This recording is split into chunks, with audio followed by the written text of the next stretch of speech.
Hi, good evening mga ka-lime. Ngayon po ay mag-review tayo sa yung belt conveyor start for yung control niya, yung BFD.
Hi, good evening mga ka-lime.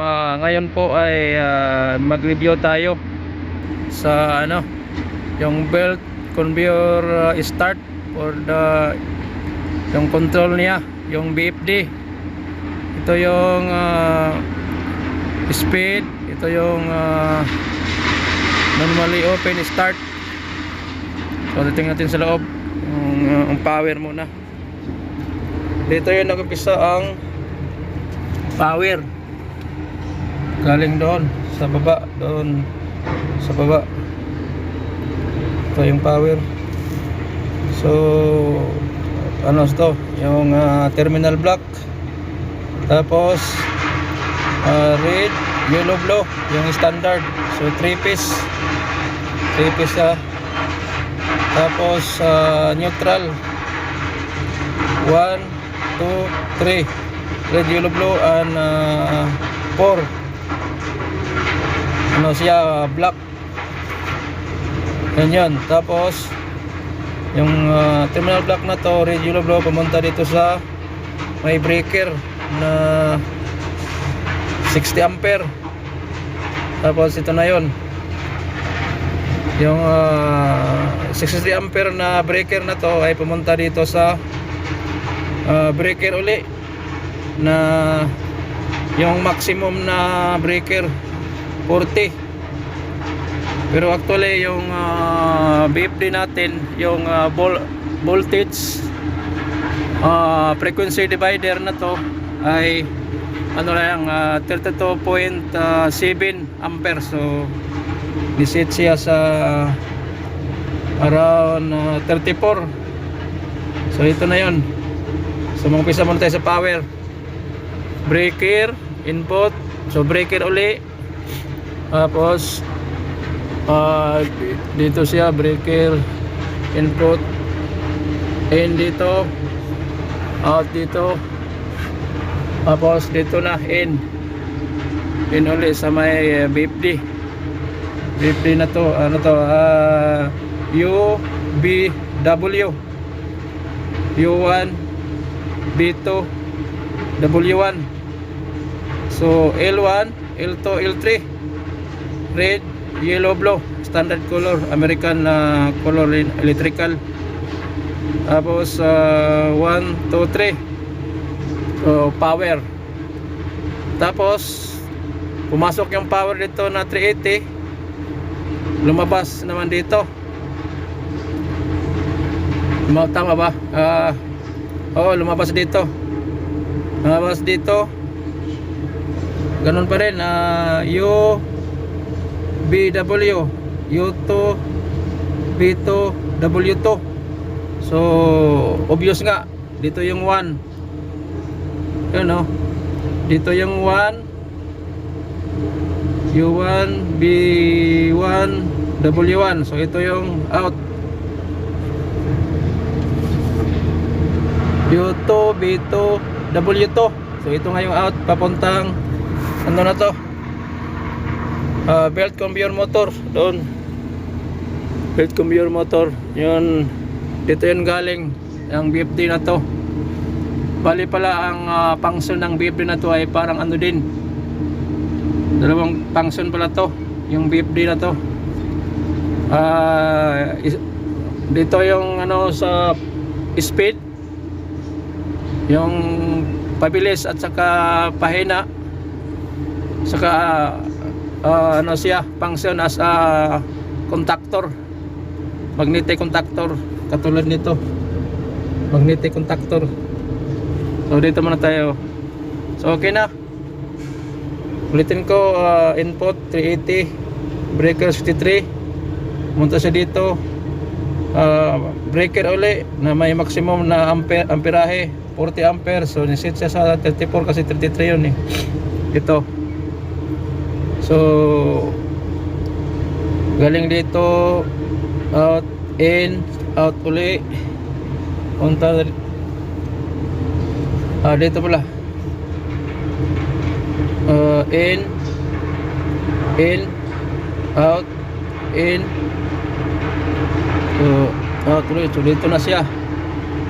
So galing dito, out siya uli, papunta na yun doon sa ano, yung kanina. Tapos dito na tayo sa control. Ano ba setting dito? Yan yung setting niya. Ano nakalagay sa monitor, monitoring, control, diagnostic, parameter, setup, and extras. So mayroon siyang escape, pause button na power off, tapos yung green on, tapos on, auto, manual auto.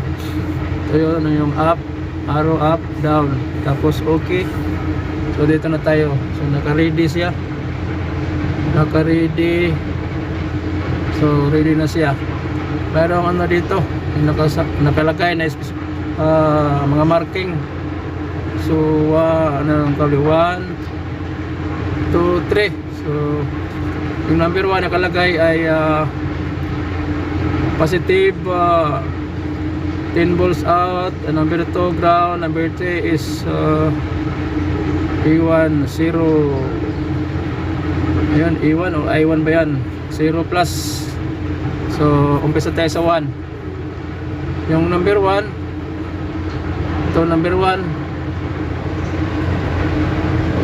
Yan. Number 1 na kable ito. Ito number 1 ay pumunta dito sa dito sa ano siya, yung speed sa right side, number 1 speed right side, number 1 sa speed. Tapos yung number 2, ito number 2, number 2 na kable, yung ground number 2, yung number 2 dito siya sa speed pa rin sa gitna. So number 2, number 3 na tayo, 1, 2, 3, number 3 kakable. Ang number 3 ay A1 0 plus, number 3 kakable. Yan, number 3 dito sa speed ay sa yung numbering sa ano siya, sa right side, correction,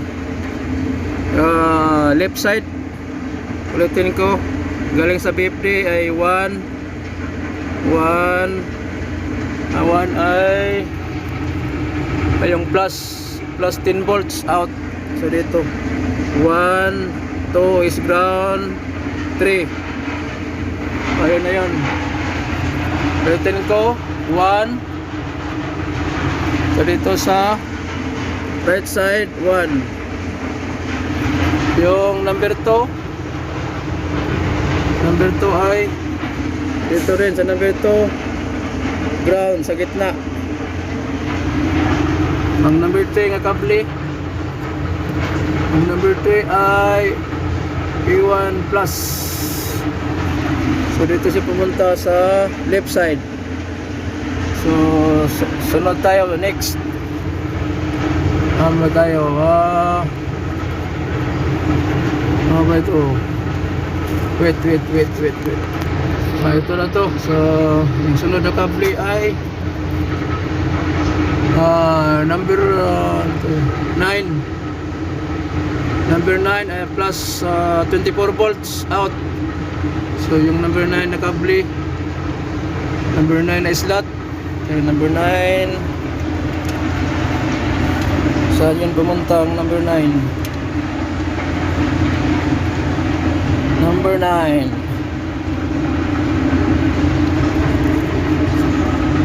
Ang number 9 dito. Ang number 9 ay dito sa normally open switch. Tapos yung isa number number 5, number 9, number 9 number 9, 1, 2, 3. Yan. 1 2 3 4 yung 4 slot. 1 2 3 4. So number 5, yung number 5 ay B1 ano yun, B10. Yung number 5 ay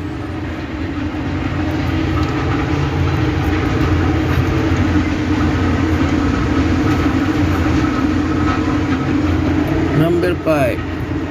Sensa na kayo kasi ako lang mag-isa, walang taga-video. Number 5 ay dito pa rin sa normally open. Ayun, ulitin ko. Ang number 9 na cable 24 volts. Number 9 24 volts. Number 9 dito sa control open, normally open. Ang number 1 2 3 4, ang number 4 na slot. 1 2 3 4. Number 5 yun. Number 5 ay doon din.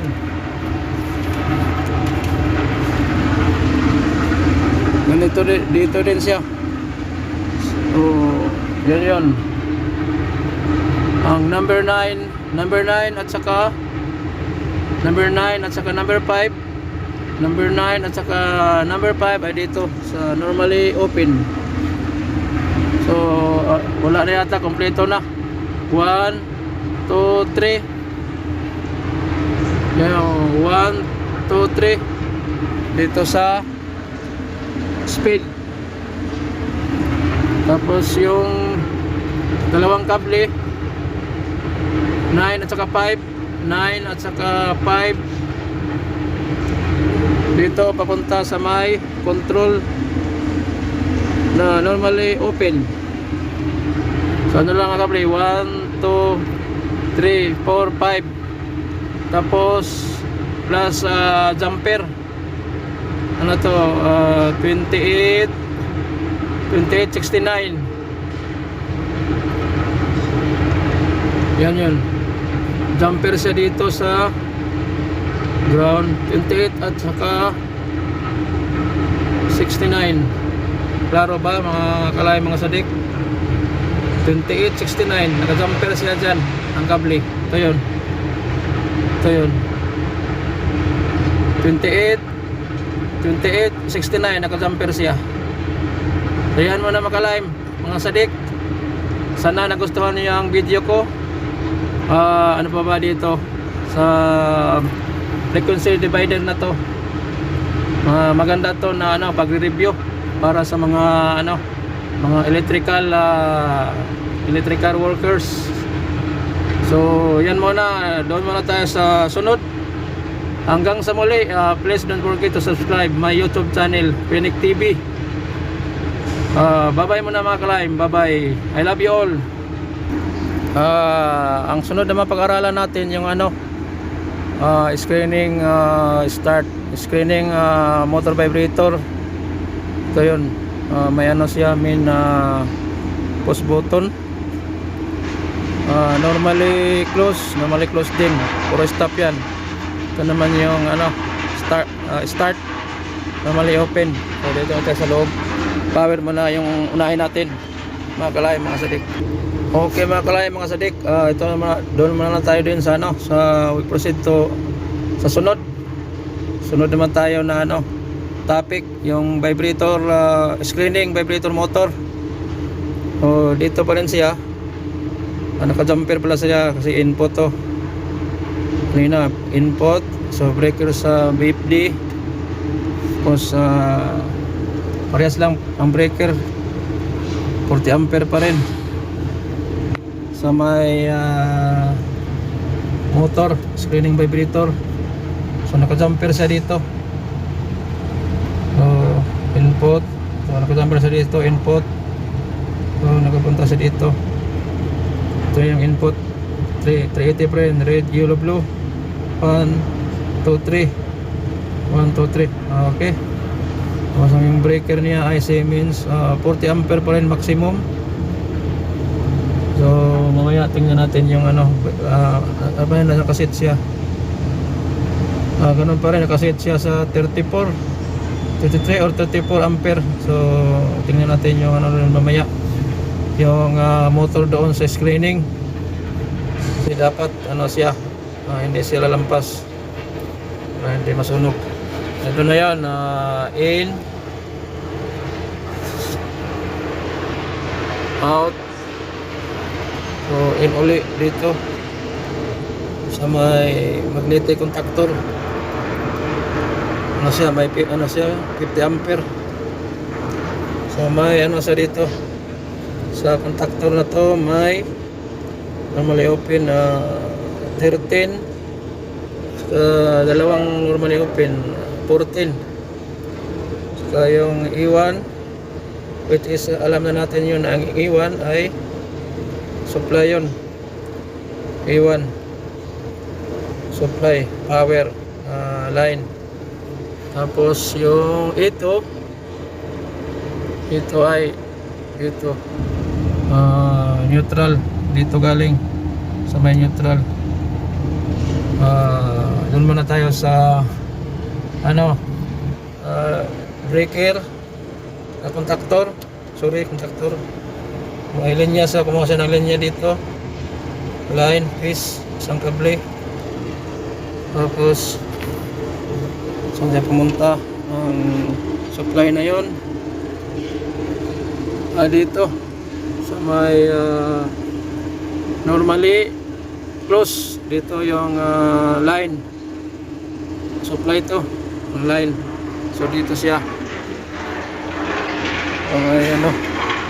normally close line. Tapos yan na yan. Tapos yung line na yan, yung line na yan na supply line, normally close. Lumabas naman dito, lumabas dito ang line. Binigyan siya ng supply, binigyan power supply ang normally open na push button. Ito yun, normally open, start, restart. So nilagyan ng supply line galing sa normally close, pumunta dito normally open. Tapos dito na tayo sa sa E1. So yung E1 ay saan pumunta yung E1? Yung E1 ay pumunta sa normally open. So jumper lang siya. Pwede rin dito, itong kable na to, Kasi ano siya, A1 normally open sa 13, normally A1 normally open. Kining kable na to pwede rin dito ilagay, sa may normally dito na ano, auxiliary normally open, pero para short siya. So from A1 nilagay lang dito. Bali ito yon, normally open, A1 normally open. So normally open, so sure pumunta to yung kable na to, A1 normally open, so normally open pumunta din sa normally open yan, normally open nga dito. So normally open sa baba kasi input to sa taas, input, so sa baba, so number 4 siya, A1. So galing sa A1 ang kable na to, yung sa normally open sa may number 4, galing sa A1. Tapos yung isang normally open 14, noon din sigurado pumunta sa normally open din. Number 3 normally open sa input, normally open. Ayan yun. Wala naman sinong iba. Yung ito ay alam natin neutral, automatic. Pumunta yun dito sa neutral. So wala na yata. Ulitin ko. Bali sa ano, yung control E1 sa contactor ay mayroon tayong E1, mayroon tayong ito. So para hindi tayo malito, automatic na yan. Yung E1 ay sa supply yan, supply power. Yung ito ay sa neutral. Tapos doon na tayo sa normally open, galing sa E1 yung supply na power. Yung normally E1 nakapunta siya sa ano, normally open. So dito sa pumunta normally open,